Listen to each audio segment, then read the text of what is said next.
Thank you all for coming, and welcome to the first of what we hope will be several forums introducing the candidates running for U.S. Congress in New York's 21st Congressional District. My name is Bob Littman. I'm one of the founding members of CAT 21, which is an acronym for Citizens Acting Together for District 21. We're a group of concerned citizens in the greater Glens Falls area of Warren and Saratoga counties. We're working towards increasing community involvement in the democratic process. And from what I see today, almost every seat is filled, so I guess we're off to a good start. Our goal is to raise awareness on issues that we feel are relevant to the constituents of District 21 and to increase community engagement in the process of governing our nation. At tonight's forum, we've invited each of the candidates who have officially announced their candidacy for the November 2018 congressional election. Of the 8 known candidates, 7 of them have graciously agreed to be here tonight.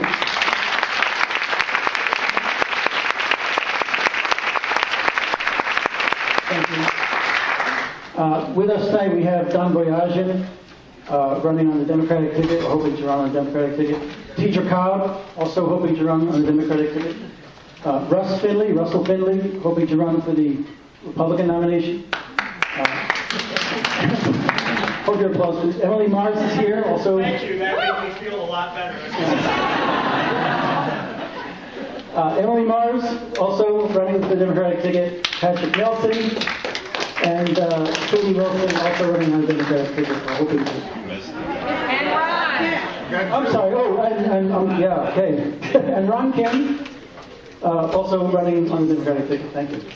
My wife promised me that I would forget to mention Ron, and she wins that way. Okay, Ron announced his candidacy just a day or 2 ago, so he wasn't in my notes. Apologies for that. Our District 21 Congresswoman Elise Stefanik was invited to tonight's forum and declined our invitation to participate.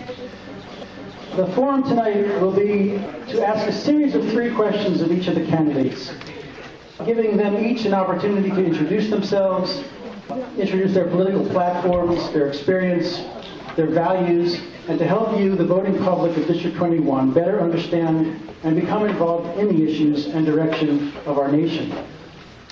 It's not a debate tonight. It's not a question and answer session. It's not a rally. We've done our best to make a nonpartisan event. We have a table outside with campaign literature from all of the candidates that are running who agreed to participate tonight, including, I understand, the Libertarian candidate who just dropped off some literature. So you're welcome to go to the table outside in the hall afterwards. We're hoping that tonight's event will get you energized and excited about volunteering and working on one of these campaigns. We're also hoping and expecting and praying that every one of you is registered to vote. If you are not registered to vote, we have a table outside. Again, in a nonpartisan fashion, we are registering people to vote tonight. And I want to remind you all that if you are not registered to vote, you need to register and have your registration postmarked no later than October 15th. So get on that. 13th. Oh, sorry. I don't have my reading glasses either. Okay. If you're registering in person, you may also do so, again, by October 13th. The only exception for that is if you are honorably discharged from the U.S. military or become a naturalized U.S. citizen after October 13th, you have until October 28th. Either way, get busy. Finally, it's our hope that the dialogue that we begin in this room will continue between now and the November fall election next year. And through an open dialogue, we could find a way forward together as a nation. I'd like to introduce to you Wendy Johnson, who is a professor of political science at the SUNY Adirondack College, where we are very glad to be tonight. And I want to thank SUNY Adirondack for having us here. Wendy is in her 9th year teaching here at SUNY Adirondack. She has a master's in political science from the University of Albany. She teaches classes in American state and local government and is a coordinator of the SUNY Adirondack Public Service Workshop Internship. So without further ado, here's Wendy Johnson.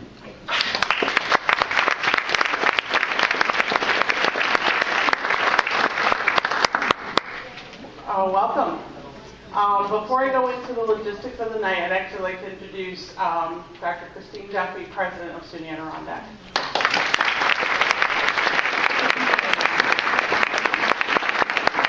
So you didn't come here tonight to hear me speak, so I'll be very brief, but I just want to thank you all for being engaged citizens. You know, part of being a community college is our obligation is to support our community, whether it's through education that we do in the classroom, but also to engage with our community. So we are so proud and happy to be able to be part of our democratic society, to be able to bring people together to talk about their ideas and their ideologies, to put aside some, we're not talking about which party is best and everything that tends to go on in the dialogue. We want to hear people's ideas on how to move this district forward. So we're proud to be part of that. I want to thank Professor Johnston because she is just a tireless advocate for making sure that we provide fair and balanced opportunities for all people to engage in the political process. And I'm happy to report that in fact today, we received a report about our statistics in getting more students engaged in voting, and I can tell you that our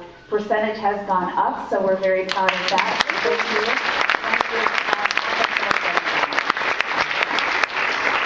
Thank the candidates for being here tonight, and I wish you well, and thank you again for selecting SUNY Adirondack to be part of this important process. Thank you.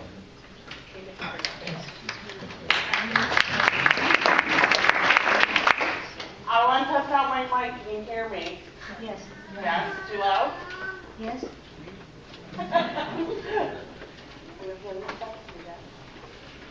I just want to talk about logistics tonight because this is not a campaign rally nor a debate. I do ask the audience to hold your applause and any yays and shouts so that all the candidates can be heard. We have a tight timeline. We have 3 questions there to ask, as we've already talked about, but they have 5 minutes for each question for each candidate. So it's going to be a quick timeline tonight. So without further ado, I think we should get started. Please silence your cell phones if that hasn't been done. Just hit that silent button. Thank you. All right. So the first question of the evening is really setting our candidates up to give us an introduction as to who they are.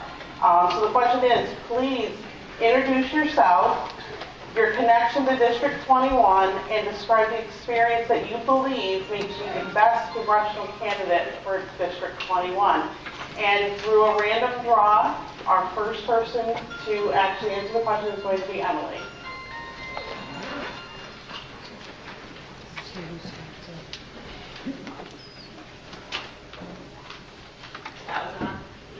They're supposed to be live.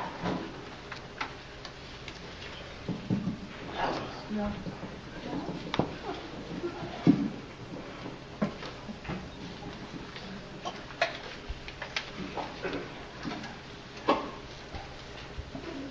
Thank you so much for putting this together. It is inspiring and motivating to see so many people here today so engaged in our democratic process. And after meeting many of you shortly after the election to start being active, it is my honor to be here now in front of you as a candidate for Congress. I'm running for Congress because I'm tired of our district being used as a political pawn by the pundits in Washington. How dare our representative, who earned our trust, we trusted her. We gave her the honor of representing us in Congress, and she gets there only to turn around and use our district as a stepping stone for her own political gain, and to further the agenda of the leaders of her particular party. But it's not enough to be against something. We also have to stand for something. And I stand for creating jobs, good jobs, family-sustaining jobs, that make sure that hardworking people earn enough money to put food on their table and save money in the bank. I stand for protecting our environment and curbing climate change. It makes sense for people, it makes sense for the earth, and it makes sense for our economy. And I also stand for making sure that everybody has access to quality health care. Now, I owe a lot to this region. For nearly my entire life, it has taught me the value that the outdoors brings to families. And it has also taught me the value of communities. 7 years ago, I decided it was time to settle. And I chose here, Saranac Lake. And I have taught students at Paul Smith College. I have taught students at Clarkson. I have served on the Downtown Advisory Board for Saranac Lake. And I have donated my fiddle playing to fundraisers around the region. Up until a couple of months ago, when I left my job to run full-time for Congress, I also went to work every morning to work on programs and to create initiatives that create family-sustaining jobs within our district, and that help bring together community members, business leaders, arts organizations, municipal governments in order to expand businesses, support downtown areas initiatives, and curb climate change. And I'd like to give you a couple of examples. I worked a lot with farmers. I worked with government agencies at all levels, including the federal government. I worked with community organizations. And we did a lot of work with artisans. Any business owners in here know that one of the biggest challenges to expanding a business is identifying new markets. And our small artisans in our district do a lot to support their families, and they're great craftsmen, but they often lack the business development skills that are necessary in order to expand. And so we put together a program with the help of the Pearsall Foundation and also with the help of the Regional Workforce Development Organization to help give these artisans skills that they need to find new markets. And when I was in Lowville 2.5 months ago, a young chainsaw carver came up to me and he said, "Thank you. Because of your program, I am now barely able to keep up with business." And as far as I'm concerned, there's no reason why across the rest of this district we can't, with the right policies in Washington, create more of these sorts of initiatives. And we've done the same thing in clean energy. Part of economic development is identifying burgeoning sectors, and we saw clean energy as one of those sectors 3 years ago. And we talked to solar development companies who said we're struggling. We talked to community members who said we want solar energy. And so with a little bit of seed money from the state, we brought business owners together with community organizations, together with community members, and we helped build the largest solar initiative in the state of New York here in the North Country. So I'm running for Congress because these are the priorities, these are the values, these are the initiatives that we need to make sure are driving our policy in Washington. So I'm going to Washington to represent us, to create family-sustaining jobs, to protect our environment, and to make sure absolutely everyone has access to quality health care. Thank you so much.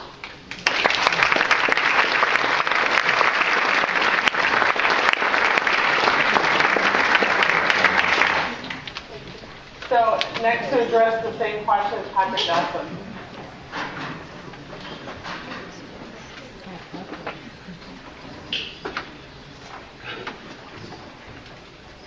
In December of 2008, we had a massive ice storm in this region. Some of you no doubt remember it. The ice weighed down trees, took down power lines. 1.7 million people were out of power. We waited in those long lines at Lowe's and Home Depot with the hopes of getting a gas generator off the truck. Now, some members of the community were able to get some. Others were not. Now, when the storm subsided, we found ourselves with a new problem. Because of the increased temperature, the ice was melting, and people in our community had their basements filling up with water because they didn't have the electricity to run the sub pump. Now, in the community of Stillwater, we banded together, and those who had generators went around and plugged in people's sub pumps so that their basements wouldn't flood out. When things get tough, we stick together. I learned a valuable lesson that day. And my name is Patrick Nelson, and I was born and raised in the town and village of Stillwater. I was also born and raised in that proverbial village that they say it takes to raise a child. I had parents at home, I had parents at church, I had aunts, uncles, you name it. There's a genuine sense of community in this region, one that I probably didn't fully realize until I spent a little time living other places. This is one of the most beautiful places in the country. Not just scenically, but culturally. We have each other's back, and we come together. So this community has invested in me, and I will do everything that is in my power to pay that investment forward. That's what keeps me going day after day, week after week, knocking on one door to the next, making the phone calls, and doing the work that it takes to help organize this region to get the representation in our government that we need and we deserve. The only candidate here that has experience running in a congressional campaign in this district. I was an intern in 2014. I was a field director in 2016, and I was also elected by the Democrats of this district to cast my vote for Bernie Sanders for president on their behalf in 2016. So listen, I can't promise you we will not make mistakes in this campaign, but I can promise you the mistakes we may make will be new ones. We're building an innovative campaign model because we need a new model to win in this district. One that focuses less on money, expensive paid media, TV advertisements nobody watches, and expensive paid consultants that have never lived a day in this district. Instead, we're building a campaign model focused on the issues that matter to working people.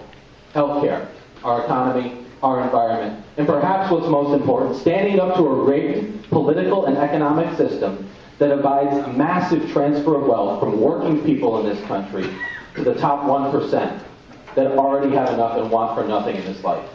A political and economic system that divides the share of income taking home by the top 1%, more than doubling in the last 35 years and almost tripling here in the state of New York. And because this is the North Country, it's expected that you lead by example, not just with words. That's why our campaign so far is the only one that has pledged not to take corporate PAC money and not to take money from lobbyists. Because you can't beat Elise Stefanik and make real change if you are beholden to the same corporate donors. That's why we're building a new innovative campaign model that will lead to a new way of congressional representation.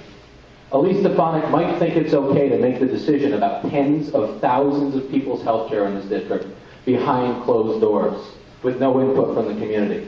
But I never will. When it comes to the important things that impact this district, you bet after Election Day, your work just begins, because we're going to work together when it comes towards representing this district. Because it's not just me. There's over 700,000 people that live in this district, and each one of you knows something that I don't. So if we work together, we're going to get the best outcome possibly, but no one can do it behind closed doors like the Congresswoman wants to do. So thank you for having me here today. Thank you for the organizers and my fellow candidates, and I look forward to your discussion.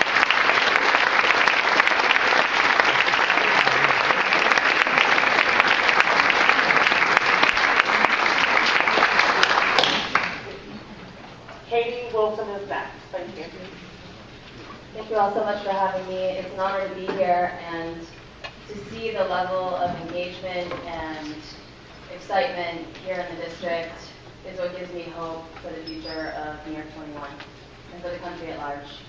I was born and raised in Keene, New York, and that's where I currently live as a single mom with my 2 children. I grew up, I was lucky enough, I often say I hit the jackpot as a little girl. I grew up on a beautiful farm turned bed and breakfast that my grandparents purchased back at the turn of the century with a coin collection worth about $200, and that got them an incredible piece of land that was handed down generation after generation, and well, at least one generation. And I was lucky enough to grow up there, and so I was raised outdoors. I was raised by a community of people that came back year after year and became like family. And at a certain point, I decided to run the business myself. And that was an opportunity that not many people at the age of 21 have. So I was managing, a property that had about 45 horses on it and could sleep 45 people, that provided breakfast every morning and hosted weddings and catering. So I had a pretty unique experience at a young age, and then I decided to go start my own family. So I moved out west. It wasn't the first time I'd gone, but I started my family right before the economy crashed. And so in '08, with a baby on the hip and one on the way, I came back where I knew the community of people there would embrace me and help me and my partner and our children at the time. And that's what happened. And I had another opportunity to start another business then. And I still run and operate that in Keene. It's a consignment and antique shop. So I'm a small business owner, and I understand the challenges that we face as small business owners. And I really believe that small businesses are the backbone of our local economy. And that's one place we really need to focus. And I'd love to get into that further later. But what I'd like to say to you all is that the people here are incredibly unique. And I think that my experiences both, in a very lucky setting with having a lot of opportunities, and then having moved over to Elizabethtown with my mother at a young age, who had divorced my dad but wanted to allow me to stay close to the property, and living on welfare and going to a public school that was facing a lot of challenges, it showed me the other side of the coin. And so this is my ability to relate to the people of New York 21. We have vastly different experiences, but we're all really focused on what I'd call kitchen table issues. And these are the things we need to speak to. We need to strengthen communities, and we need to appeal to those things that touch all of us. And this is the kind of campaign that we can run, and we can effectively draw the district together and provide a real opportunity for the future and a real shot at replacing Ms. Stefanik. Thank you.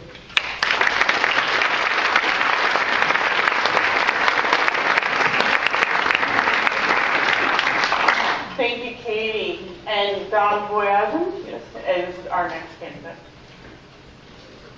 Again, thank you all for being here today.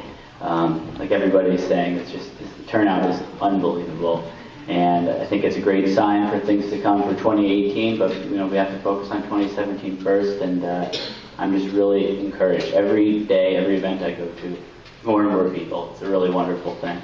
So, to introduce myself and tell you who I am, I'm an environmental attorney, I'm a town attorney, and I'm a third-generation native of Saratoga County. And I think a lot about how I got to this point running, how my family got to where they are, and how I got here today. My grandfather, he came to the United States, settled in Saratoga County, and he bought a sheep farm and livestock auction in the region. It was a hard life, but it was a time when there was a strong community of farmers. And we talk a lot in my family about what the region used to be like back then and how it's changed over time. And I grew up like that as well. I grew up on about 40 or 50 acres, working outside, playing outside, and that shaped me in large way to who I am today. Having that experience, being kind of an outdoors guy growing up, I went into the sciences. I went into the environmental sciences and biology, and I did forestry, and I was always enamored with understanding our natural landscape. But I reached this point where I wanted to have broader, affect change on policy, because just studying it wasn't doing it for me, just talking about it. And I was fortunate to get a job in Congress for Congressman Michael McMahon, where I was a legislative aide, and I worked on agriculture policy, environmental policy, and energy policy. And that was it was a really wonderful experience, especially in 2009. We got to work on cap and trade legislation. We got to work on the Affordable Care Act, on financial regulatory reform. It was incredibly dynamic. And I continued that experience as I became an attorney. And I've been fortunate to have had experience in every branch of government and in every level of government. I've worked in local government, currently as a town attorney for several towns. I've worked in state government in the Attorney General's office in the Environmental Protection Bureau, and I've worked in federal government. I clerked in the U.S. Attorney's office. I worked at the Securities and Exchange Commission on financial regulation, and I worked as a legislative aide in Congress on those issues I just told you about. And I think that experience is important, because the interplay between the different branches of government and the different levels of government, to understand that dynamic is important, particularly today, because to get things done down in D.C. nowadays, it's a grueling process. And through all those experiences, I've noticed one thing, and I have a chip on my shoulder about it. I've had it my whole life, but it just gets bigger and bigger. And I just feel like for my whole life, I've seen our region really get the short end of the stick in so many ways. Rural New York doesn't get the voice it deserves in the legislative process, and I don't know what our vision is for our future. I see a lack of vision. Where are we going? You know, growing up here, I had dozens and dozens of good friends. And now that I'm in my mid-30s, I got a couple. And it wasn't because they didn't love upstate New York. They did. But it was really because they couldn't find a job here, or they were in debt. So they had to go somewhere else and find a job in the field they were in. That's really troubling to me, because we're being deprived of one of our greatest resources, which is our next generation of business owners, community leaders. And, you know, I love this place so much, and I just want somebody to step up with some vision for where we're going, because I want to see my kids, you know, be able to live here and look at this region with the same adoration that I hold it. Thank you.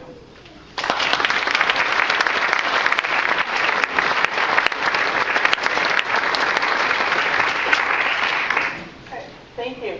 Kendra, you were up. Andrea.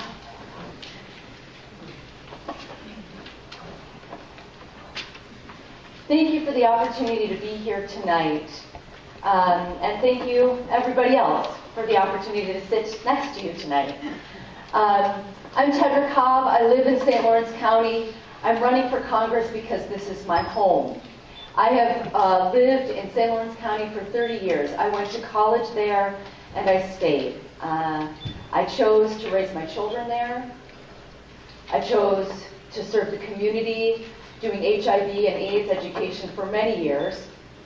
And then I ran a community health agency and ran for St. Lawrence County legislator and served for 8 years, 2 terms, as a county legislator. As we read the news this week about Hurricane Harvey, and we think about Korea, North Korea, and what's happening,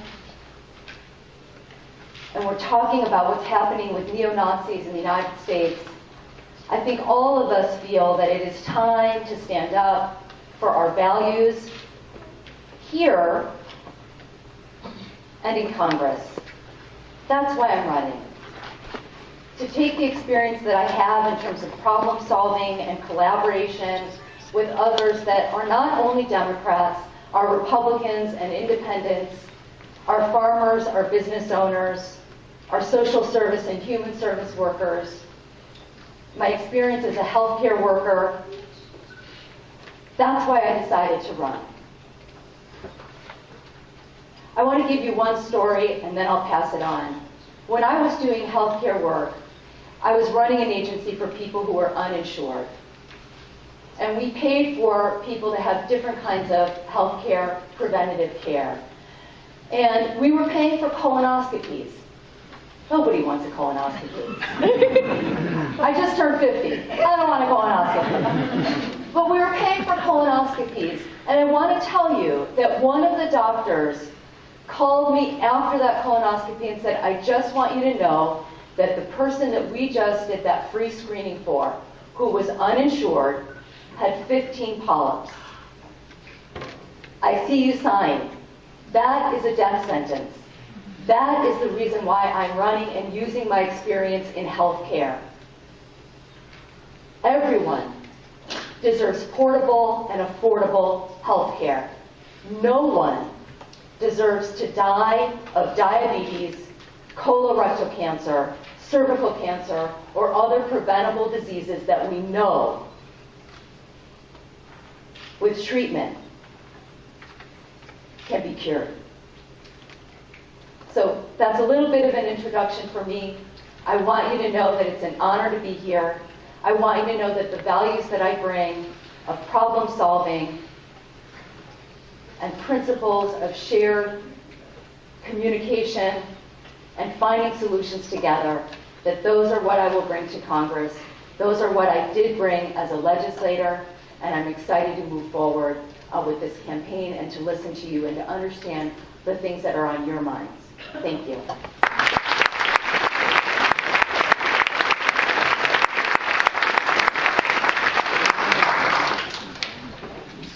Thank you, Kendra. Russ Findlay. Good evening. Nights like this are so incredibly important. Citizens acting with their representatives and elected officials and candidates.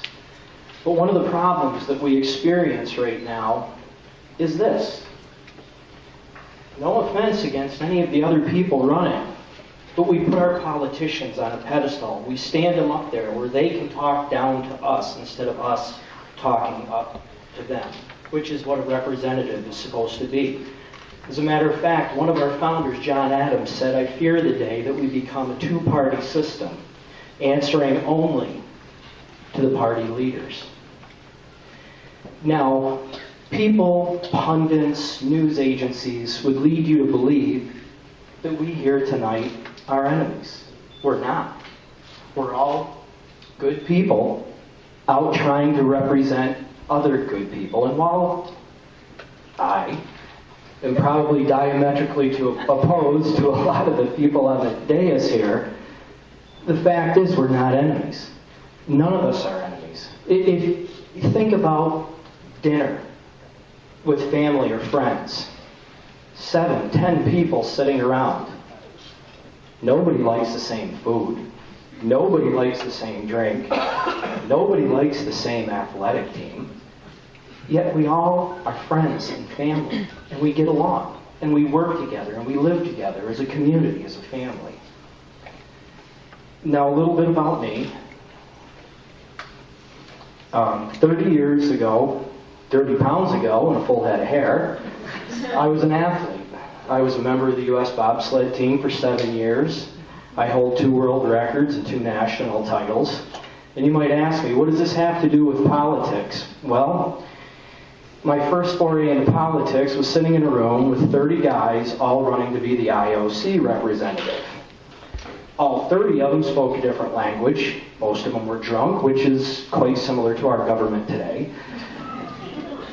And I really got a taste for what goes on. Now, for the last 23 years, I've been a real estate broker. I specialize in farms and rural properties. But my life, my love, my passion is I'm a farmer. And like many of you with small businesses, with homes, camps, cottages, I used to walk out every day and I would say, my God, look at what I own. Now I walk out each day and I say, what are they going to legislate, regulate, or tax away from me today? Now, I'm a conservative. I believe in less government. I believe in people and businesses keeping more of what they earn. I believe... 2 minutes? Wow, I'm doing good. I believe that more people working and paying less into the system provides government with more money to better take care of the people that truly need it. I believe that we can save this district. I know we not only have the obstacle of Washington, D.C., we also have the obstacle of Albany. But I believe that with good plans and good work and people working together, we can bring industry back to this area. I believe that we can have cars in the parking lots instead of weeds. And I believe now more than ever. Instead of having people with hands like these, we have more people with hands like these.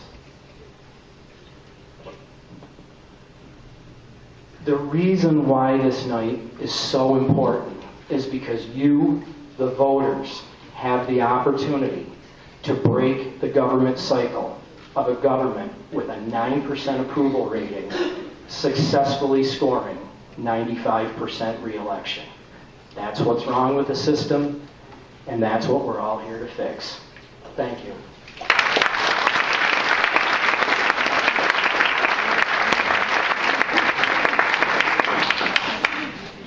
And Ron Kim.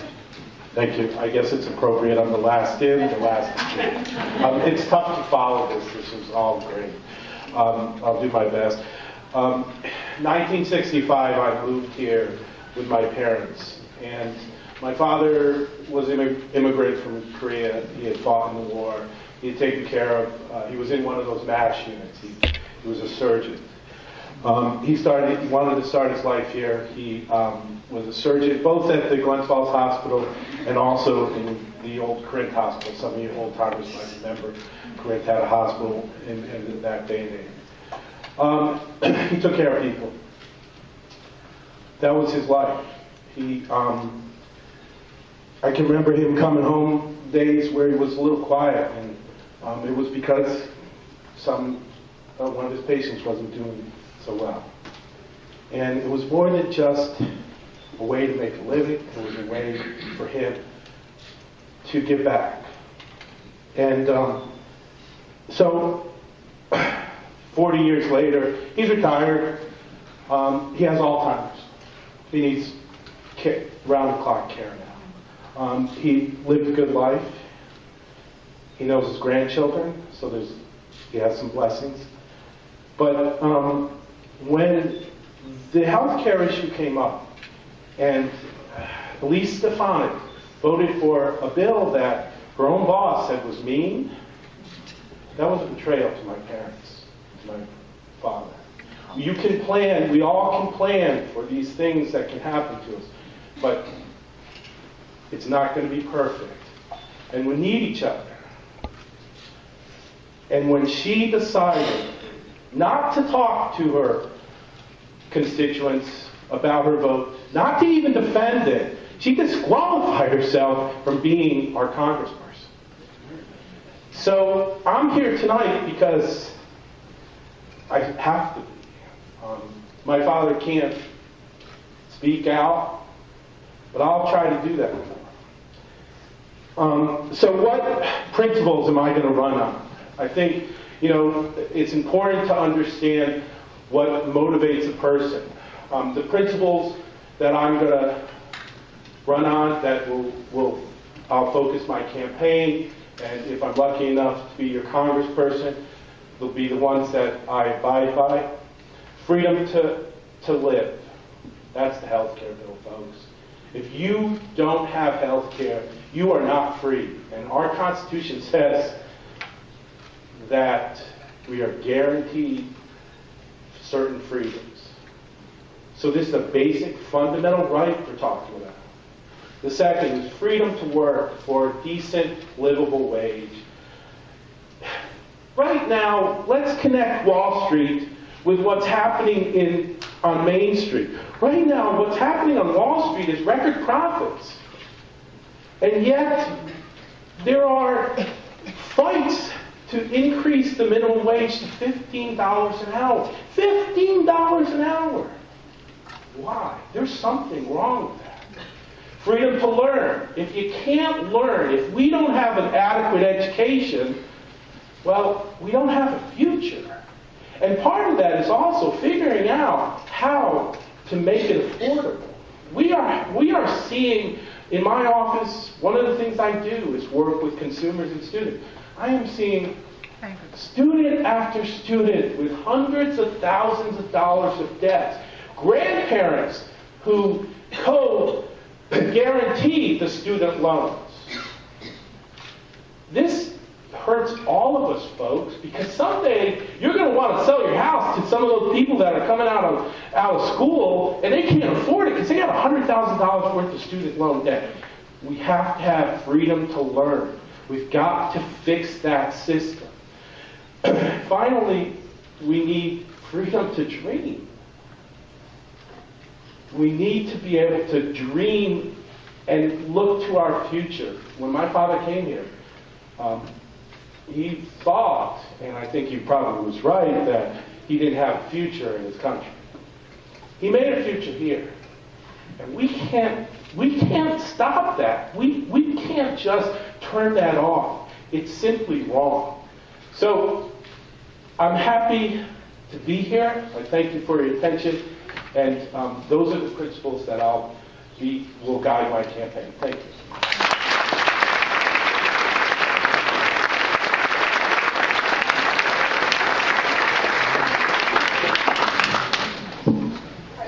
Thank you all for all. Our second question of the night is, what do you believe are the most important issues facing District 21, And how would you address those issues in Congress? We're asking that you be specific. If you're looking to pass legislation, if you're looking to have a coalition building, what exactly would you do for this issue? And our first straw is Petra.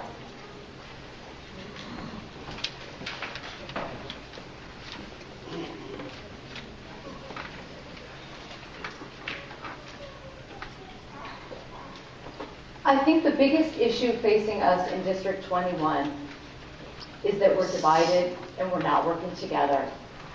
I think we see ourselves as having disparate parts. I've had people ask me about Fort Drum. Where is Fort Drum? Why does it matter? People in Fort Drum, why does Washington County matter? Why does Warren County matter? Why does St. Lawrence County matter? This is a huge geographical region, and we need to be united because when we are united, we have power. What's happening now is that we're not working together, we're not thinking together. The power of a congressperson is that that person can bring people together in coalition building. My goal would be to have a coalition of economic development, a coalition of healthcare providers, a coalition of educators, a coalition of human service providers. And we can do that and meet and strategize and advocate for this district together. The problem we have now, and we've been talking about Elise Stefanik and her absence from this district, she's not using the power that she has, that we have given her, to bring us together and to fight for us in Washington, D.C. We're missing opportunities. So, healthcare, I want a portable and affordable healthcare, and a coalition of people who are working together, who are problem solving together, who are putting aside differences and fixing problems. We need an EPA that is not beholden to corporations. We need scientists on the Science Advisory Board. These are the things that a congressperson has the power to do that is being squandered right now by our current congresswoman. The other thing is the power to listen. It is absolutely amazing to me that everywhere I go that people ask, will you hold a town hall? That seems to me a ridiculous question. The question should be, how often will you be here? 10 times? 20 times? This is our home. I am facing you with my back to Washington. Elise Stefanik is facing Washington with her back to us. That is the issue. I think that if we were thinking about this district as one whole, then we have the opportunity. Then we have the power. And if I have the benefit of working with you as your congresswoman, those are the kinds of things that I will advocate for. Not alone, but with you.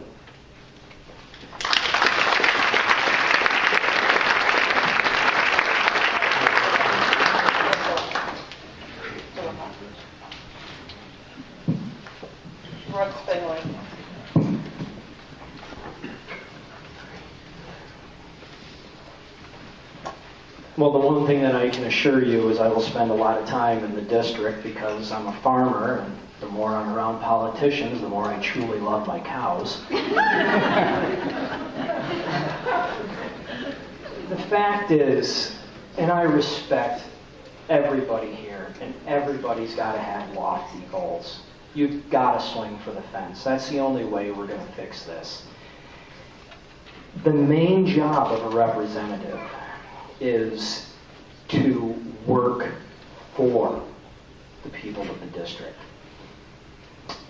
if a small business is having a problem with a permit or something like that, it's your job, it's your office to go and say, hi, permit app, do it now. This is what the job, you are supposed to be the offensive lineman for the citizens of the district. And there's so many people out there putting up so many pieces of legislation to say, I'm going to do this and I'm going to draft that. While it's a great goal, chances are you're not going to make some earth-shattering piece of legislation. It's your job to look at the legislation, read the legislation, and refine the legislation. Now, with these giant bills that they have going out there, what I would like to do is I would like to do what I call the Social Security number bill reading. Put the bills out on the internet the moment they come out, and instead of everybody trying to read the entire bill and just going brain dead, you go to the page that's the last 2 or 3 digits of your Social Security number. You read that page. You become versed in that page. Then you report back to my office and say, this is what I see, this is what I don't like, this is what I do like. This is the way that we can engage people and have people involved in it and have people get more involved and understand the legislation that's out there. Now, as a farmer, I just went through having to send a tractor back to the company. It was the second tractor that I bought. $60,000. My tractor cost $5,000 more than my first farm. The tractor fell apart in a year. That was the second tractor. And the earth-shattering thing was, the dealer says to me, oh, the last tractor was made in Mexico. We got a much better one. It's made in Italy. Really? We need to start bringing this stuff back here. We need to start looking at why things aren't produced in this country and what it's going to take to start producing things again so that people like me, the American farmer, the less than 2% of the people in the country that feed the entire country and an important part, vast majority of the world, are able to do so with good quality equipment.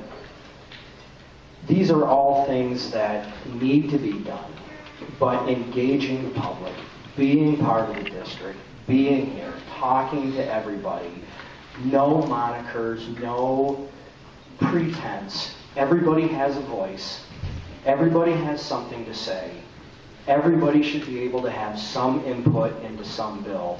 And that's what we've got to do, is work together, look at the legislation, get more people involved, get more people in the voting booth, and this is how we together can affect better government. Thank you.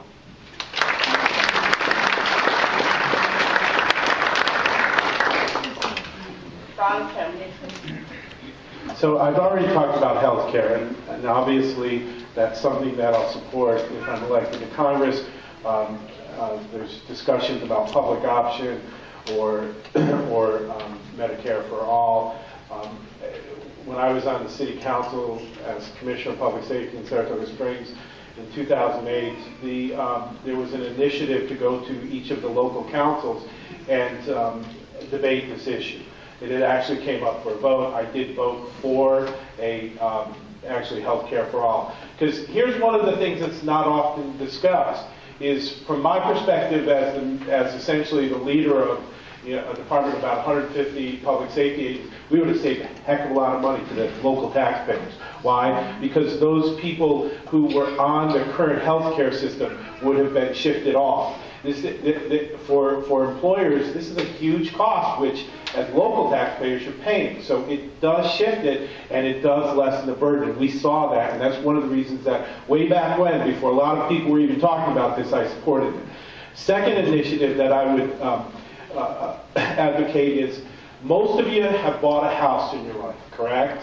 In 2008, I started seeing people walking in my office who were getting foreclosed on, who weren't getting their bills credited, were telling me they sent their check-in and nobody was crediting their account, they were behind on their mortgages, all sorts of things happen. Well, the first time you hear it, you're thinking, geez, what's going on here? About the 10th time, you realize there's something wrong here. There's something really wrong.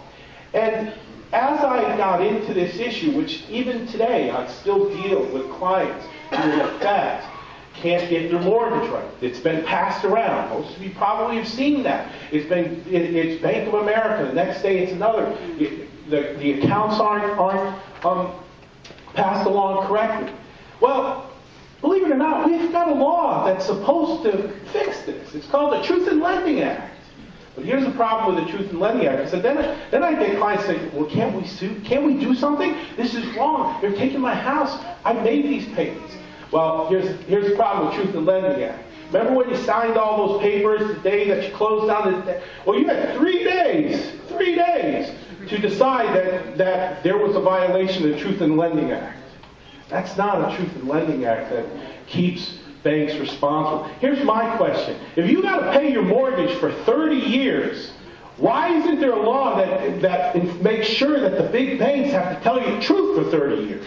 Well, that's the kind of law that needs to come. But you know what? You won't see that from our current congressperson, and I'll tell you why. We're seeing the same thing in student loans. Student loans right now there's a lawsuit against Navient. You might not know who Navient is, but they used to be Sallie Mae. Just they changed their name. Well, Navient is right now being sued by the federal government for failure to help students who are drowning in debt to give them the options for lowering their payments. Not only that, they're being sued also because they have gouged them on their interest. So they're not telling them about all these programs. Some of them are Obama-era programs that could lower their payments. And they're also increasing their interest rates. That's Navient. Guess who? Go to the FEC webpage. Guess who's taking money from Navient? So who's going to listen to you? Is it going to be... do you really believe that your congressperson who's taking donations from Navient is going to listen to you when it comes to these critical issues? So that's the problem we've got here. So one of the other pledges, I'm not going to be taking special interest money. These entities, these banks, need to definitely be regulated. And so that is also a legislation that I'll propose. The final thing. We have a civil rights bill civil rights law that was effectively passed in 1964.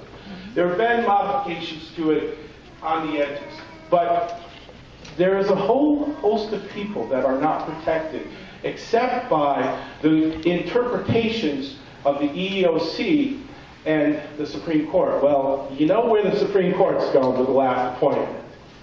We need a new civil rights. We need a new civil rights bill that protects LGBTQ. We need to deal with these issues. We need to give everyone that kind of protection in employment, in housing. Because right now, folks, New York's a little bit different because our state law's a little bit better. But around the country, you can discriminate.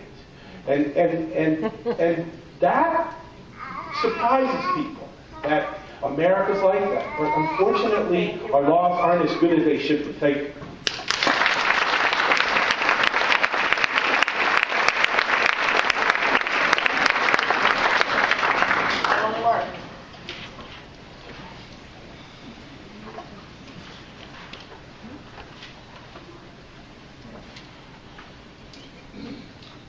The biggest issue facing our district, and indeed one of the biggest issues facing our country, is the widening wealth gap that's being perpetuated by an economic system that works for those who already have, works for insurance companies, pharmaceutical companies, the top 1%, but it doesn't work for the rest of us, and indeed it actively works against the rest of us.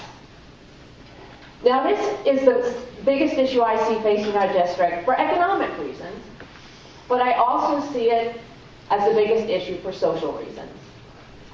Because of people's feelings that they've been left behind, because of people actually being left behind because they're working day in and day out, still having trouble putting food on the table and taking care of their family. Some people really are being left behind, way too many people.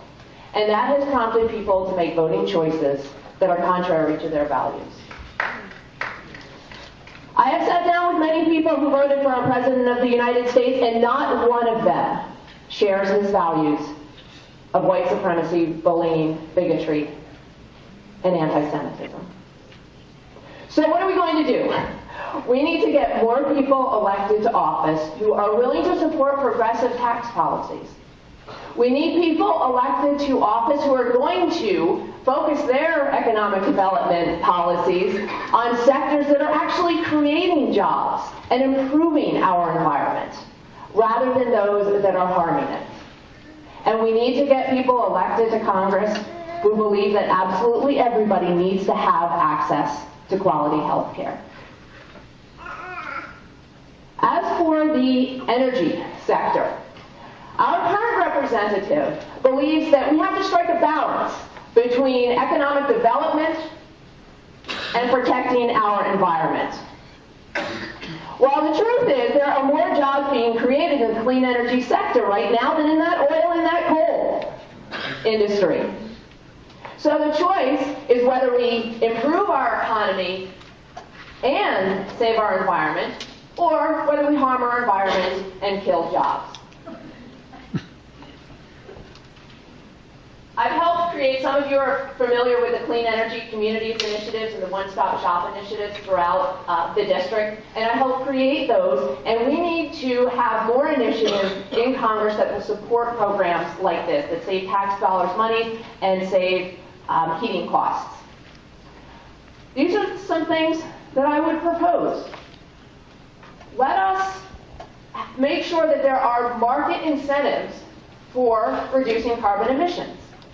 Let's build the cost of polluting into the cost of doing business. Let's create vocational programs, workforce development programs for the clean energy sector. And let's make sure that we get ourselves back into the Paris Accord, and that we make sure any trade deals that we create have environmental policies and regulations that bind all parties. That will be good for our economy. That will be good for our environment.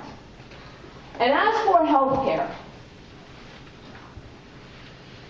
there are too many people who are making choices between being able to go to the doctor or get bankrupt. Thankfully, the repeal and replace failed, but we still have a lot of problems. We spend more money on healthcare in this country than any other developed nation, and our results are the worst, among the worst. So it's going to take a lot of people in Congress to get an expanded, improved Medicare for all, but there are some things that we can do beforehand. We can allow low, moderate income people to buy into Medicaid. We can allow people below the age of 65 to start participating and buying into Medicare. We can allow Medicare and Medicaid to negotiate with prescription drug companies. We can improve the Veterans Health Agency. And we can make sure that women control their reproductive choices and keep Planned Parenthood funded.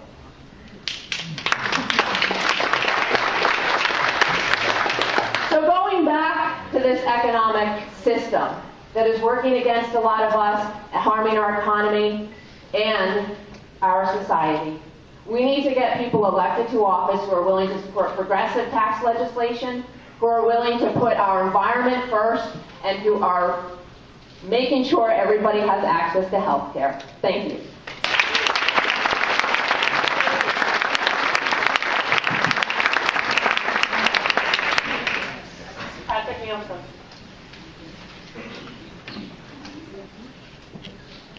Like how you mentioned the offensive line. 30 pounds ago, I used to be an offensive lineman. Yeah, now we're just defensive. Well done, well done. So I only have 5 minutes to talk about policy, and we all know I can be a bit wordy. So I'm going to try and talk about 5 issues in 5 minutes. I'm going to talk about climate change, I'm going to talk about healthcare, I'm going to talk about veterans, seniors, and young people. So first, climate change. We are the first generation to firsthand witness the effects of climate change. We are the last with the opportunity to do something about it. This is an issue of our economy, it's an issue of our national security, but fundamentally it is an issue of our survival and the legacy that we will leave for future generations. It is incumbent upon those of us on planet Earth today to make the sacrifices and make the decisions that we need to make in the coming years. We're nearing a tipping point. The cost could not be higher. It's time to get to work. That's why we need a massive transfer from fossil fuels to renewable energy as quickly as humanly possible on an order and scale of the Second World War, because it is no less an existential threat than the Second World War was. We need to upgrade our grid technology to go along with that. So I talked about the ice storm in the first question. So if we had a microgrid technology that was optimized for distributed power generation, we would lose power in more limited capacity and we'd get it out faster. That saves lives and it's more efficient overall as we face greater and greater 100-year storms now coming, every 5 years. We need heavy investment in battery storage technology so we can deal with the intermittency issue. All right, let's move on. Healthcare. Healthcare is a fundamental human right, period. Despite the Congresswoman's effort to the contrary, to take away healthcare from tens of thousands of our friends and neighbors, that was protected. But here's the thing, we still have premiums that are too high, deductibles that are making insurance unusable. We suffer with the highest pharmaceutical drug prices in the industrialized world, and oh, by the way, there's 50,000 people in this district that still don't have healthcare. That's why I will co-sponsor H.R. 676, day one in Congress, that is improved the spending Medicare. That's why I will sponsor H.R. 1245, which will allow safe drugs to be imported from Canada to get some market competition to pharmaceuticals. But beyond that, a lot of those pharmaceuticals are paid with our tax dollars to begin with in the research. So if our public funds funded them, they should have to review their prices before they're able to gouge us on prices for things that we paid for to begin with. We have to turn the opioid epidemic, like the healthcare crisis it is, and end this disastrous failed war on drugs that is destroying people's lives. And we have to reform some things in our healthcare system as well. We have to deal with the problem of antibiotic resistance, because our entire healthcare system is built upon functional antibiotics, and we are rapidly exhausting the usable antibiotics. We need a Manhattan Project for a new generation of antibiotics. We also have to deal with Alzheimer's disease in a real way. It costs our economy over $250 billion a year. In the next 10 years, it'll be $1.1 trillion. And if any of you have seen a family member go through this terrible disease, you know we can spare no expense trying to stop this and give people the lives that they deserve. Let's talk about veterans. New York's 21st Congressional District is the largest district in New York State, 15,000 square miles. We have more veterans in this district than any other congressional district. And yet we are missing a full-service VA hospital anywhere within the 21st Congressional District. Our veterans are driving 200-mile round trips to Albany and Syracuse to get the care they deserve. That is unacceptable. We need to hire the 49,000 vacant positions that are available in the VA. That is H.R. 3459. We need to make emergency funds available for VA staffing. That is S1723. And we need to get some of those thousands of jobs here in the 21st Congressional District. Seniors. Let's talk about seniors. We need to preserve and protect Social Security and Medicare. I'm sure many of you know that Congresswoman Stefanik, one of her first acts as our Congresswoman, was to vote to cripple Social Security disability. But beyond preserving and protecting these programs, we need to expand them. If you make $118,500 a year, you pay as much into Social Security as the Koch brothers do. That is unacceptable. We have to get rid of the Social Security contribution tax. 21 million years of solvency in 2055, and we can expand benefits so that our seniors can get an actual cost of living adjustment for once. Young people. Society has no future if we eat our young. $1.4 trillion of student debt. That's a stack of $100 bills higher than the International Space Station. We need to forgive some of that debt, reduce interest rates. We need to create forgiveness programs for students that start businesses in our district so that we can incentivize them to build it. There's programs for doctors, there's programs for lawyers, there's nothing for entrepreneurs, people who start small businesses. We need definitely programs for them as well. I have 10 seconds left. If you want to know more, we'll have a town hall, Johnstown Public Library, Saturday, September 17th, 1 p.m. It'll be our 9th in the series. So come and we'll talk much greater policy. Thank you.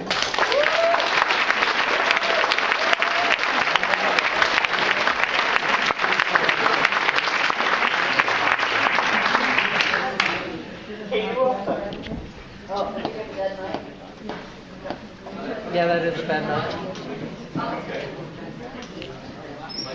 I really think that the best way to begin empowering one another is to have a comprehensive economic plan.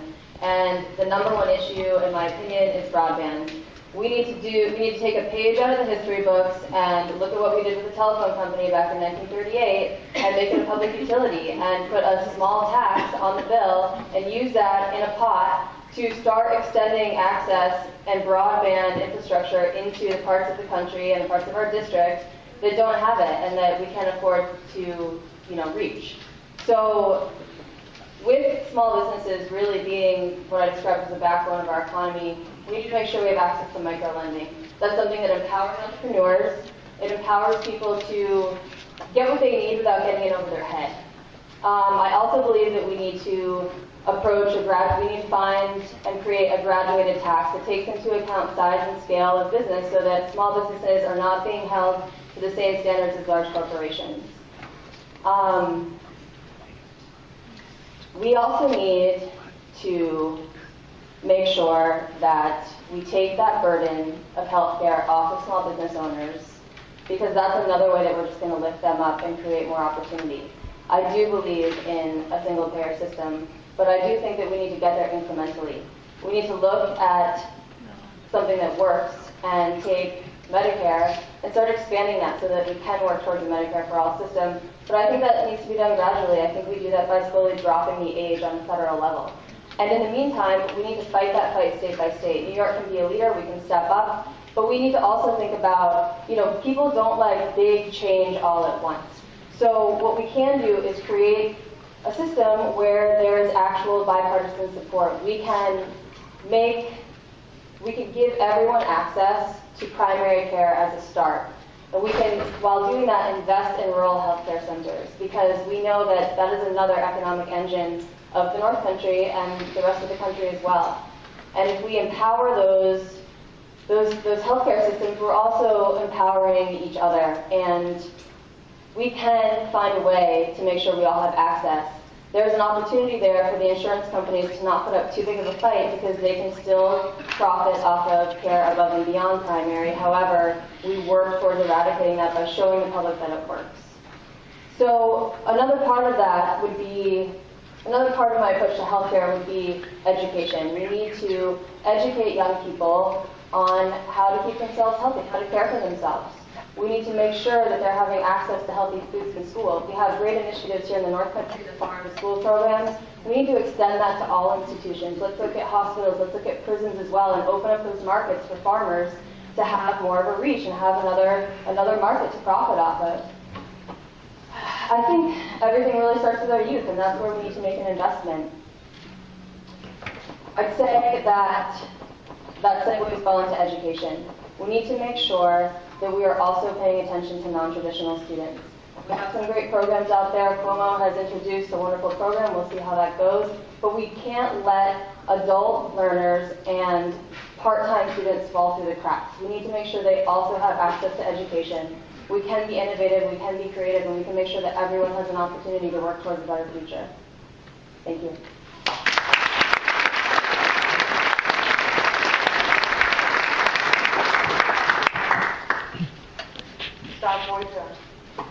So what is the biggest issue facing the 21st Congressional District, and what would I do to address it? I'm going to go into general terms, and I'm going to provide some specifics. I said it before, I'll say it again. We need vision for our future. Our area is not doing as well as it once was. We need somebody that's going to be able to revitalize this economy. And we need somebody that knows what a member of Congress can actually do as a freshman member of Congress and as their seniority increases. So what do I think needs to be done in terms of specifics? I think one of the most important things in terms of revitalizing our local economy and bringing jobs back to this region is investment in transportation and infrastructure projects. And when I say infrastructure, I mean not just roads, but also broadband, water treatment systems.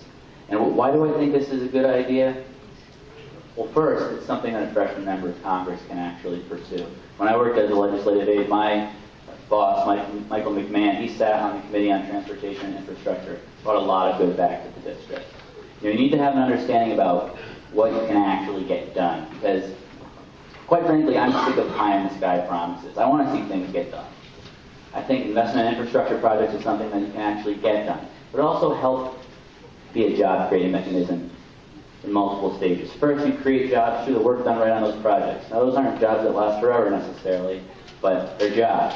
But if you invest in transportation and infrastructure projects, it will help incentivize businesses to come here. Because I hear time and time again, companies can't come here because we don't have broadband access, or we don't have roads in certain parts of the district that allow businesses to effectively operate in an economically feasible manner. I think that's a great first step. Second, I'd like to focus on young people. I think it's important, and thank you for bringing up the student loans. We need to find ways to keep young people in this region. They are the lifeblood of our future. I think there are a lot of things that we could do in terms of the student loan issue, and I think we could focus it, even at the federal level, we could focus it towards keeping people in rural regions, young people. I think the state is doing great things with the SUNY program, with loan forgiveness. I think the federal government could follow suit. One thing that I think would be interesting regarding the student loan issues, we could have tax credits for students, or we could have loan forgiveness if you're living in a certain rural designated area. I also think you should be able to pay your student loans from your pre-tax income, like a 401k. I don't know why anybody hasn't thought of that yet. And I really do appreciate it. I can't believe we talk so much about student loans. I was somebody that came out of school, I had about $200,000 in student loans. And I'll tell you, it was devastating. 5 years of my life, I was eating PBJs. But I can't emphasize that enough. We got to focus on the next generation of people. I want to talk a little bit about health care, because we always talk about the single payer versus public option, or what the future holds for that. And I think that's a really important part of the discussion. But there are other things that we need to focus on that are little pieces that we could get right away. Pharmaceutical regulation. We need to be going after the pharmaceutical companies in terms of pricing. Insurance. Insurance, at its core, is a type of finance. They take our premiums, and then they go play with them and invest them in other things. It's the only area of finance regulated largely at the state level. We need to ratchet down on the insurance companies, and that goes to things that affect all our lives, but it really ties into the healthcare framework. The last piece that I think is relevant in terms of a legislative proposal I'd like to work on, environment. We've heard it here. When I worked as a legislative aide, we were doing the Waxman-Markey climate change bill. We've gone backwards 20 years. And if we bring the house back blue, we can revisit that stuff. I think it's important. But I think environmental stewardship, we need to remember, environmental stewardship is good for our economy. It's particularly good for our regional economy. Certain parts of our district have large tourism economies. I also think we should revisit the Superfund Act. And we have so many Superfund sites in this district. I was just up on the St. Lawrence the other day. A very large Superfund site, PCB contamination, not too dissimilar to what we have on the Hudson here. That fund is depleted. Nobody wants to talk about that. We need to revisit it. It makes sense for environmental conservation regions, and it makes sense for job regions. Because if we're good stewards of our environment, it's good for our image, and it's good for our jobs. So those are just a few things I'd like to work on. But obviously, the list goes on and on. So thank you.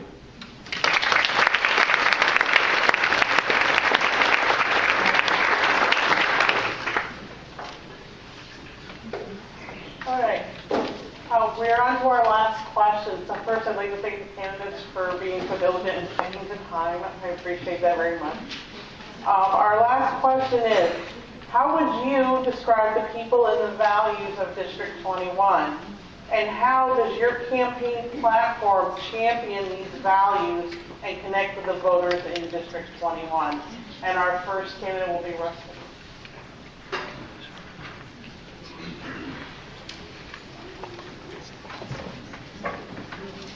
What are the values of this district? This is the values of the district. Right here. We're all sitting together. You all came out tonight. You're all engaged. You all want to be part of this. I'm a conservative. I'm very lonely sometimes up here. But as many of you in here, liberals, progressives, or whatever, you still, I've looked out there, you've smiled at me. you've listened, you've engaged, you've clapped when I'm done speaking. These are all the positive values that this district represents, and that's the beautiful thing about it. Now, just because I'm a conservative, I'm a naturalist, I'm an outdoorsman, my beef herd is non-GMO, I believe in country of origin labeling, I believe in GMO labeling. There's many, many things that we all agree on. As a representative, I will listen. Oh, great. I'm going to need that. But as a representative, I'm going to listen. And I'm going to be here because I've been a part of this district. I've ridden an ATV from Lake Champlain to Lake Ontario. I've hiked the mountains, fished the streams. I farmed the land.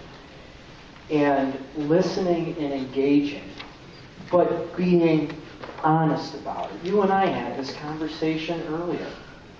You want something. You have a progressive idea. I'm going to tell you up front. I heard the idea. I disagree with it. But please give me your argument. Inform me. Make me understand what it is you want and make me understand if there's any way possible of either accomplishing it or accomplishing a portion of it. I mean, again, we're all here. We all have lofty ideals. We all have our own platforms. We all have our own agendas. But at the end of the day, what we have here in front of you tonight is over 100 people who took time out of their schedule to engage and be informed and be part of the process. And we have 7 people that are putting their lives on hold to come out here and represent you. And that, my friends, is the value, the morals, the ethics of this district and why this district needs good representation. And I'm going to yield the rest of my time to the other people here, and I thank you all for coming. It's been wonderful.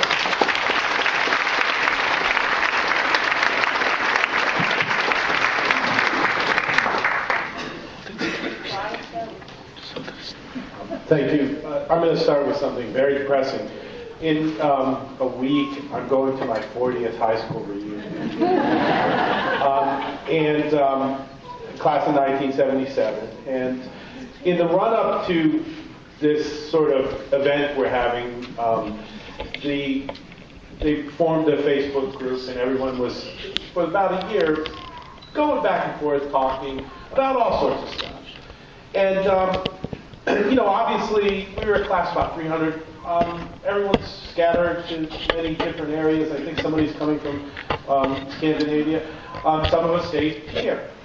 And, there were the occasional debates about politics, and you had some people on the left, and you had some people on the right, and, some people in the middle, all over. And there were some pretty tough arguments. But what you saw through that process was, we still had something in common. It was, we all came from what I think is a very special place. Glens Falls, is a great place to grow up. We're all coming back now, but it made me think about what is going on in our country today. And we are at each other's throats. And unfortunately, I think right now we don't have leaders who are willing to take the step towards the middle if it's necessary. We unfortunately have a congressperson who wouldn't even meet with us. And that needs to happen because we have more in common than what divides us. And if we can't recognize that, we're not going to agree on everything. We're not. But we've got to come together as a country because it really endangers us. It endangers our future that we're always at each other's throats. And in the course of sort of preparing for this reunion, it really sort of made me think about how that's really what's important, is trying to come across and meet someone else that you may be diametrically opposed to in what you believe in. And it doesn't mean you shed your beliefs at the door. It doesn't mean you forget what you really, truly believe. But it also means you recognize, well, they come from a legitimate space. You can respect somebody for their beliefs. And if we can do that, we may find some solutions. And we may also find a solution that may be just better than what we originally started from.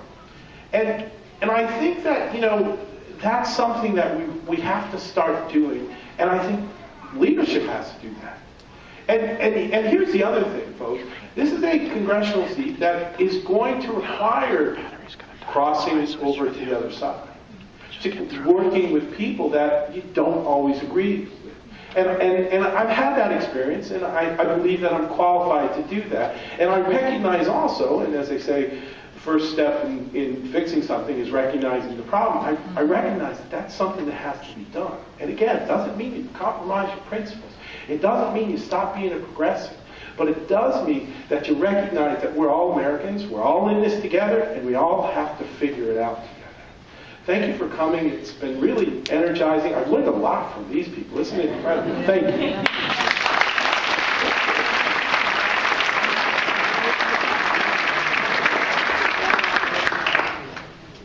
Emily Mark. I need you to keep filming as long as you can. I am. Okay.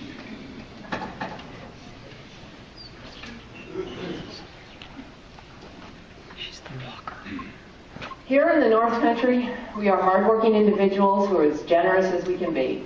We treat others with honor, and we treat others with respect. These are the values that I was brought up with as well. My father was our local minister, and so sometimes we'd be sitting at the table, and people would come knocking on the door, asking for help. And I watched them never be turned away. Instead, they were always given a hand up. And that taught me compassion. That taught me that you always treat people the way you want to be treated, and you always honor people. You always treat them with respect. The second rule that I grew up with was to work. When I asked for an attorney when I was 12, I was told you need to go earn it yourself. And so I got a paper route, and I've been working ever since, working my way through college, figuring out my way in the business world after college, getting myself back to grad school, and then figuring out how to make a living here in the North Country. And I look around the district, I travel around the district, and I see and I hear those values being shared by everyone I meet. I met a man in Glens Falls who has a daughter, a year ago needed braces, and the older daughter was off to college. And so he was getting coffee because he was about to go into a night shift at the local grocery store. He already had a full-time job, and so did his wife. But they sat down, they looked at the bills, and they decided, we need more income. And so he went and 3 nights a week works the night shift as well as working his 40-hour-a-week job. That's hard work, and that's dedication to your family. I met a man in Queensbury. Their children, given their income level, are eligible for CHIP. He and his wife went to sign up through the ACA, and they realized, okay, we're getting a subsidy, but we still can't afford it given these other debts that have piled up that we're working hard to chip away at. And so they decided that he would go and drive a school bus because then that would provide the health care for them. So he too already has a full-time job, as does she, but the dedication to being able to pay off their bills that had been mounting drove him to get another job. That's hard work, and that's the people of this region. And then I think about the generosity, and I think about all of the activities that happen throughout the year that enhance our quality of life, thanks to some very generous volunteers who work throughout the year. County Fair season has just ended. The Balloon Festival is coming up. Fall festivals across the district, maple sugaring seasons, the Winter Carnival in Saranac Lake. Those things don't just happen. They happen because people give up their time and they dedicate that time to making the quality of life of their communities a whole lot better. So I'm running for Congress because these are the values against which I will measure every decision that I make. Does it treat people with honor and respect? Would I want to be treated that way? And does it reward hard work? And so I'm going to Congress in order to take these values of the North Country, to get them embedded into our policies and back into our national government. Thank you so much for coming today and participating in this process. I'm looking forward to getting to know as many of you as I can throughout the next 13 months or so. Thank you so much.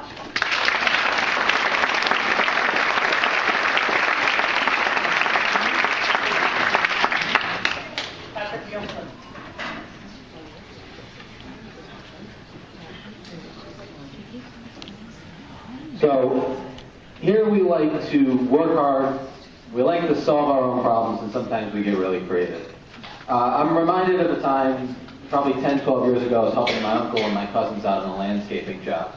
And if you've grown up here, you know that Home Depot, Lowe's, and Tractor Supply Company are just Toys R Us for adults. So my uncle had got this new toy now, which was this 2-in-1 leaf blower and mulcher. So you can blow the leaves into a pile, and then you can switch it around and suck them up into this bag that would go over your shoulder. The only problem with this device was it was a big pile of leaves, itty-bitty bag. So we had a thought. We took the bag attachment off, we got some industrial tubing, stuck it onto the end of the leaf blower, ran it in, cut the hole in the top of one of those plastic garbage cans, run the tubing down into it, duct tape all around. Great idea, right? Goes right in the garbage can, we save a lot of work. Well, don't you know, you fire that thing right up and doesn't the top of the garbage can fly over? Spit and mulch all over the yard. So for the rest of the job, me and my cousins, our job was to sit there and try and hold this thing down while my uncle was mulching up the leaves. So I tell you that story because we've done a similar thing in regards to healthcare in this region, especially in the town of Stillwater, where if you get sick, you go to the American Legion Post 490 and you can bet they're going to host a breakfast fundraiser to try and help you pay for that treatment. Or we'll come together and make sure that we get a driving team to get you to your radiation treatment. Or we'll, in recent years, we've used GoFundMe to try and raise money so that people in our community are able to get the health care that they need. But just like my cousins and I, rocking back and forth on this thing, trying to balance it out, what we're ultimately doing is compensating for an inefficient system. Not only do we spend the highest amount of money than any other country in healthcare, we're fourth highest in taxpayer spending on healthcare. Okay, we spend $4,600 out of the tax coffers every year on healthcare, and we don't cover everybody. To put that into context, France, which is considered to have one of the best healthcare systems in the world, spends $4,400 total for their healthcare system, public and private combined. They live 2 years longer than we do, and they love their healthcare system. It's time that we give the people in our communities that recognize that taking care of each other is a value and give them the tools to do it efficiently. That's why we got to move to a single-payer Medicare for all system as quickly as possible and take every step along the way that we can. I mean, saying that I'm for Medicare for all doesn't mean I'm going to oppose the public option, believe me. Anything that gets us closer to universal coverage is a good thing, but we need to keep the end game in mind. And Democrats need to put Medicare for all on the top of the ballot in 2018, and that's what we're taking on the House. So we believe in also doing what's right in this district. Not just when it's easy, but when it's hard, especially when it's hard. And that's why we need to be concerned why our representative in Congress works so hard to take away health care from tens of thousands of people in this district. That when the President of the United States was saying there were very fine people attending a neo-Nazi rally, she couldn't call him out on that false equivalency. And why, when the President used his pardon power to deny justice to the victims of the unrepentant criminal Joe Arpaio, Congresswoman Stefanik is still silent. And it's one of the first duties of a congressional representative to check the power of the president. Because we're a nation of laws, not a nation of people. And we need Congress to stand up to this president when he tries to abuse his power like that. So but we believe in doing what's right. So even if Medicare for all wouldn't help our small businesses, wouldn't help us reduce the cost of healthcare, help us bring down the cost of pharmaceutical drugs, help healthcare providers get back in the healthcare business. Instead of, we have doctors' offices and providers that are billing departments that happen to practice medicine. So our providers want to get back to the work of medicine. They don't want to have to bill 7 different insurance industries. Even if Medicare for All wouldn't help us solve this problem, guess what? It would still be the right thing to do. To say to our fellow citizens that I might not know you, heck, I might not even like you that much. But when you get sick, I'm going to have your back because I know you're going to have mine. That's a community, and those are North Country values. So I got a couple things I want to ask you to do. Please give a round of applause to Catch 21 for organizing this. Give a round of applause to these candidates up here. We have to respect anytime somebody steps forward and puts their hat in the ring and tries to run for president. I want you to visit NelsonFinNewYork.com and make a small dollar contribution to our campaign so we can run a strong, clean money campaign, $21 at a time. I want you to get involved in the 2017 elections. Remember to turn over that ballot and vote against the Constitutional Convention.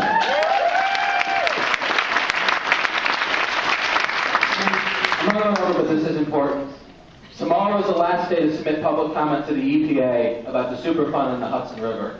We need more science and more measurement to ensure that we protect and that the investments we made in that river are actually protected. Please write the EPA. You can find it on our website or on our Facebook page and tell them that they cannot declare this protected yet. GE has more work to do. It's been great being here. Thank you so much.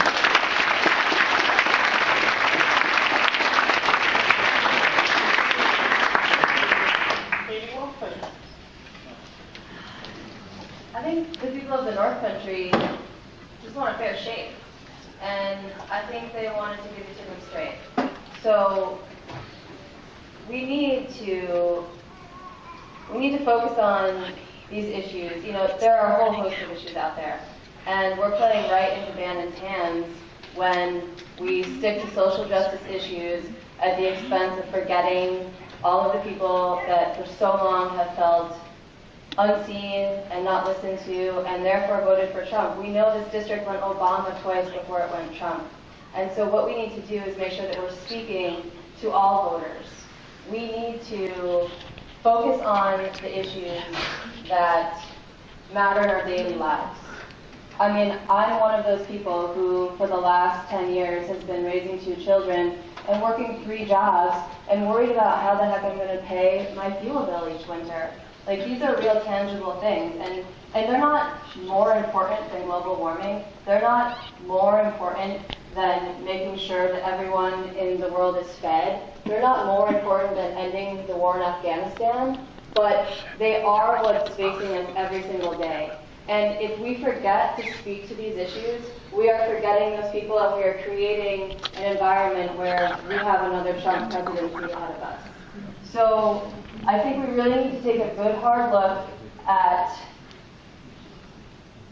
I think that if you sat all of us down, maybe with the exception of Mr. Finley here, and asked us to vote on all of the issues most important to you, we'd probably all vote the same way. We may have differing opinions about how to get from A to B. We may have differing opinions about, you know, really minute policy decisions, legislative decisions, but by and large, we all want the same things. But I think you can expand that out, and you can look at the people across New York 21, and in large part, the people across the country, and we all want a fair shake. We all want a livable wage. We all want access to an affordable education.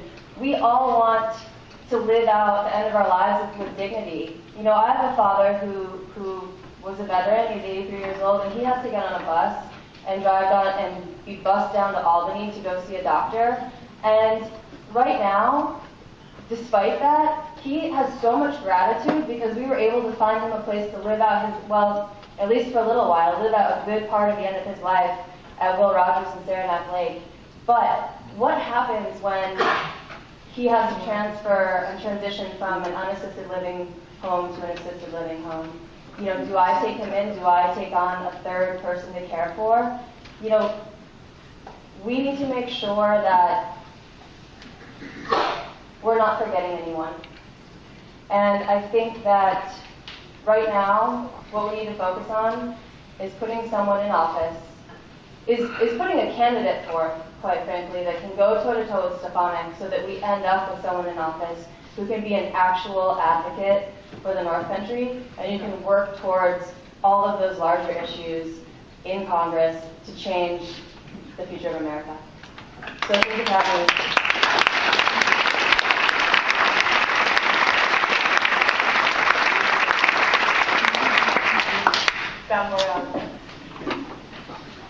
The values of District 21. That's an interesting question, because District 21, those are just arbitrary lines. You know, I talk with my friends all the time with the age-old debate. Where does upstate New York start? Which county? You know, where does the North Country start? Is the North Country part of upstate? When I think of these issues, you know, I'm thinking of rural New York as a whole. You know, I've lived in Madison County, New York, when I was a student in Tompkins County. I lived in Washington County. I grew up in Saratoga County. You know, I see a lot of the same issues going on, a lot of the same values. I see a region that needs revitalization. I see communities that are looking for somebody that's actually going to get something done for a change. And I'm definitely in that category. I want to see somebody get something done. I'm sick of the talk. We need somebody with some vision. I've said it every time. I really, really believe it. Without a vision, where are you headed? I want to talk about Denver. Anybody been to Denver? Pretty cool place. It's doing well these days. I have a lot of friends in Denver, and you know, Denver 20 years ago, there wasn't that much going on there. It wasn't the hub it is today. But you had some of the right people in government, some of the right people in the private sector working together, and they made that place boom. It is a hub now. It's a hub for industry, and the right kind of industry, renewable energy, tech, bringing a lot of jobs there. It's a hub for people to come. People are moving there in droves. It's a community hub. I mean, the communities there are vibrant. That didn't happen by accident. It happened because you had the right leaders in place, leaders that had vision. That is what we need. That's what we've needed for 50 years, 60 years. We're long overdue. It's about time. I want to be the person to do that. I have that vision, and I think we can get there. So thank you for having me here today, and continue to stay engaged as we move forward. Thank you.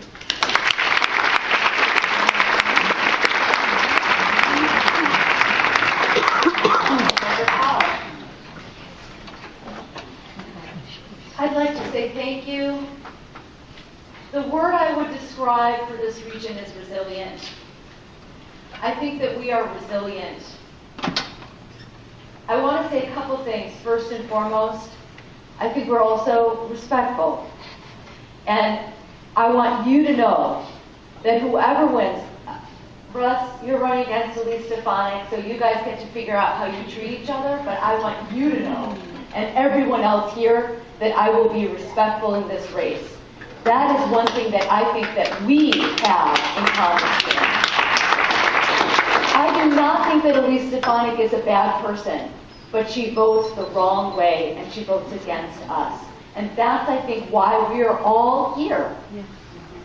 We might have differences of opinion. We might have differences in terms of policy statements, but we are going to be respectful of each other, and that is important. I want you to know that in terms of my commitment to you and my commitment to you guys. We have an opportunity. We have an opportunity to work together, and we have an opportunity to listen to each other. You have heard every one of us talk about that. Today, I was sitting and working with somebody who's helping me on my campaign, and we were talking about, she just moved to the area and her husband is struggling to find a job. I have been there. How many of you have been there who have lost a job? How many of you have recreated yourself? Look at my resume. I started, worked for not-for-profits, started not-for-profits. When I was running for office, I was also running a not-for-profit. I had little kids. I went back to school. I decided I should finish my master's degree And so I left my job. I could not find another job, and I started my consulting business. That's not unusual. That's why I chose the word resilient. We are entrepreneurial, we're creative, we're resilient, and I think we're respectful of each other. This is an amazing district. We are better together. I think you said this. We are better together than we are in disparate parts. And I said that earlier. We need to leverage all of the different parts of this district. Technology here, technology at Clarkson, farming here, farming in the North Country, farming in Jefferson County, small farms, large farms, small businesses, larger businesses. We need to work together and leverage all of that and problem solve together and listen to each other. This is an opportunity that we have. Our current representative is not doing that for us. She's not listening to us or helping us to leverage that together. And that is an opportunity that I think we really have together. And I think with our creativity, our resilience, our respect for each other, and our dedication, this is our home. You are family, friends, neighbors to each other. We help each other when we're in trouble. I think those are the values that we have, that we can bring, and I hope to bring to Washington. I bring them in my community every day, just like you. Thank you so much.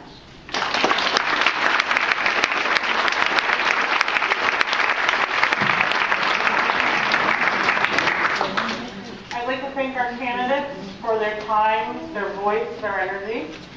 And I'd also like to thank you audience members for this fantastic turnout. It shows very much that we care about our district and we care about the future of our district. I want to give a shout out to our audience members out in the virtual world watching on Facebook Live. Thank you for joining us. And I'd also just like to thank SUNY Adirondack for allowing the space to host this event. With that being said, we've come to the end of our event, but we do have plenty of time for each of you to come down and speak with our candidates. So I'm going to turn that over now and let you come down and ask questions or speak with the candidates.